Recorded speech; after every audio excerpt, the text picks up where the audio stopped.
करते कहते कि भारत सोने की चिड़िया थी एक ज़माने में, तो मैं सोचा कि कब थी सोने की चिड़िया। चोला डायनेस्टी जो तमिलनाडु की थी, मुझे एग्जैक्टली उस किंग का नाम याद नहीं, पर एक किंग थे जिन्होंने साउथ ईस्ट एशिया को भी कॉन्कर किया, तो वो फिलीपींस तक गए थे।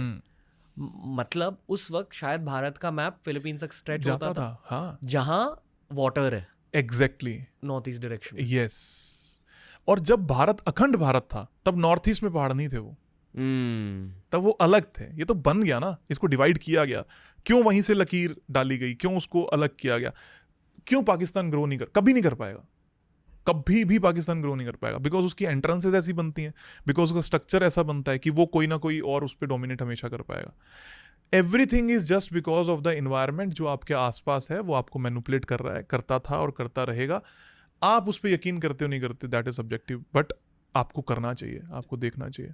हिस्ट्री और ज्योग्राफी को अगर हम और गहराई से स्टडी करें तो पता चलता है कि एक देश के बॉर्डर्स हिस्टोरिकली स्पीकिंग बदलते रहते हैं।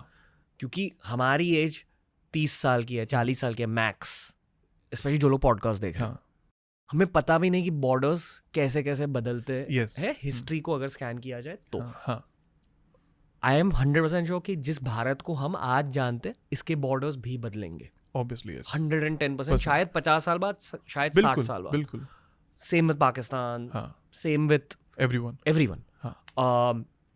पर जो 2024 की मैप है भारत की, इसे थोड़ा और ब्रेक डाउन कीजिए, ये मुझे बहुत इंटरेस्टिंग लगा। नॉर्थ साउथ ईस्ट वेस्ट 2024 की जो मैप है, इसमें नॉर्दर्न एरिया है जम्मू कश्मीर, है ना। एग्जैक्ट अगर सेंटर आप भारत का लेते हो तो north will be Jammu and Kashmir, Punjab, some part of Rajasthan, and west starts from Rajasthan to Gujarat और मुंबई, और ये सब आप ले सकते हो।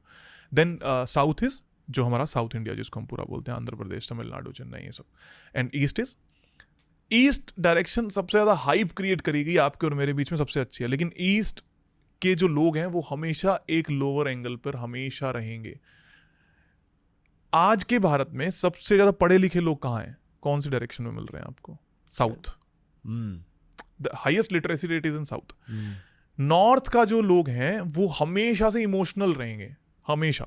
अगर आप कैलकुलेटिव वे में चलोगे, आप दिल्ली जाओ, किसी को बोलो और भाई क्या हाल चाल है, चल चाय पीते हैं, तो वो अपना काम भूल जाएगा, है ना। पर आप बॉम्बे आओगे तो ऐसा नहीं होगा, क्योंकि सबको कीमत है टाइम की। क्यों है? क्योंकि वेस्ट आपको मैनिपुलेट कर रहा है, आपसे चाहता है कि आप काम करो, आप मेहनत करो, आप ये करो। मैं ये नहीं कह रहा कि नॉर्थ वाले मेहनत नहीं कर रहे, but they are emotional. Same goes with the weight. आप हाइट देखोगे, नॉर्थ की क्यों ज़्यादा है? जहाँ वाटर कंटेंट ज़्यादा है, 72% पानी जिसके शरीर में बाय डिफॉल्ट जीन्स में मिल रहा है, वो लंबा चौड़ा आदमी होगा, वो ऑटोमेटिकली बड़ा होता चला जाएगा। जो वेस्ट की तरफ है वो कंपैरेटिवली लेस होंगे, साउथ वाले और लेस होते चले जाएंगे, ईस्ट वाले और लेस होंगे।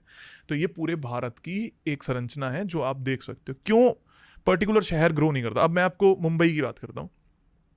मुंबई में जो मेजर सेंटर पॉइंट है उसको कैसे मानेंगे? किसी भी शहर का सेंटर पॉइंट विल बी सड़क, कह सकते हो ये बात। The road will be the major connective factor जो सब एनर्जीज को ऐसे जोड़ रहा है। मुंबई में जो मेन रोड है दैट इज स्ट्रेट, है ना। आप किसी भी, आप तो मुंबई कर हैं, बात करते हैं स्ट्रेट फॉरवर्ड, ये करना है कि नहीं करना, ये होगा कि नहीं होगा। दिल्ली में सड़क कैसी है? गोल है। इस पूरी दुनिया में प्रचलित है कि दिल्ली के अंदर जिसने व्यापार कर लिया वो कहीं पे भी कर सकता है, क्योंकि आपको बोला गया कल आपका काम हो रहा है 1 साल बाद। क्यों ऐसा है? मुंबई वाले लोग तो ज्यादातर दिल्ली वालों के साथ व्यापार करना ही नहीं चाहते। क्यों नहीं करना चाहते? क्योंकि उनको डर है यार इसकी बात सच्ची है भी। तो ये सब वैसे क्यों हो गए? क्योंकि किसी एक सोच ने उनको डाइव इन कर दिया, उनको मैनिपुलेट करना शुरू कर दिया। और हम सब क्यों इन्फ्लुएंस हो रहे हैं? गुजरातीज क्यों टॉप पे जा रहे हैं? क्योंकि उन्होंने अपने कल्चर को आज भी संभाला हुआ है। वेस्ट में चीजें रुकती हैं, स्टे करती हैं। गुजरातीज ऐसे हैं जो अमीर भी हैं, जो मॉडर्न भी हैं, जिनको इंग्लिश भी आ रही है, जो घर पे खाना भी बना रहे हैं, जिनकी बहुएं जॉब भी कर रही हैं और घर को भी बेहतरीन तरीके से संभाल रही हैं। गुजरातीज हैं जो आज भी अपने घर में अपनी भाषा में बात करते हैं। मराठी लोग भी करते हैं, टचवुड, बहुत अच्छी बात है जो।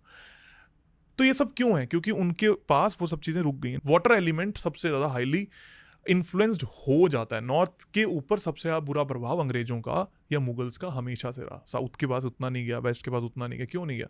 क्योंकि नॉर्थ को टेक केयर करना आसान है।